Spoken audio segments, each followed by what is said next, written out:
ज्येष्ठ महिलांसाठी आरोग्य मेळावा आणि हळदी कुंकू समारंभ उत्साहात तांबुळवाडी ग्रामपंचायतीच्या वतीनं करण्यात आलं आयोजन।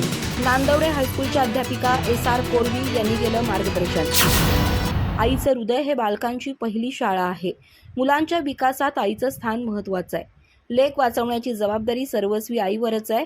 लहान मुलांना मोबाईलपासून दूर ठेवणं, त्यांना वेळ देणं, मुलांची आणि कुटुंबाची काळजी घेता स्वतःच्या आरोग्याची काळजी मातांनी घ्यावी असं आवाहन नांदवडे हायस्कूलच्या अध्यापिका एस.आर. कोरवी यांनी केलं।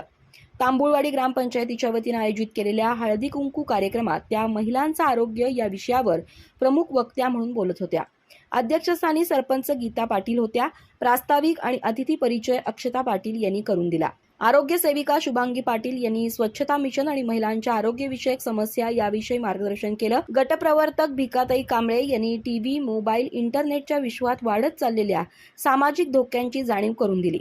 यावेळी मुख्याध्यापिका कल्पना पाटील, अंगणवाडी सेविका सरिता पाटील, आशा सेविका अस्मा शेख, ग्रामपंचायत सदस्या शोभा भोसले, रेश्मा पाटील आदींसह गावातील बहुसंख्य महिला उपस्थित होत्या। प्राचार्य आर.आय. पाटील, उपसरपंच संजय पाटील, अरुण पाटील, संपत पाटील, जयवंत सावंत, जानबा पाटील, सुरेश पाटील, अण्णाप्पा पाटील, बाळू पाटील आदींसह अन्य ग्रामस्थांनी कार्यक्रमाच्या यशस्वीतेसाठी प्रयत्न केले। अक्षता पाटील यांनी आभार मानले।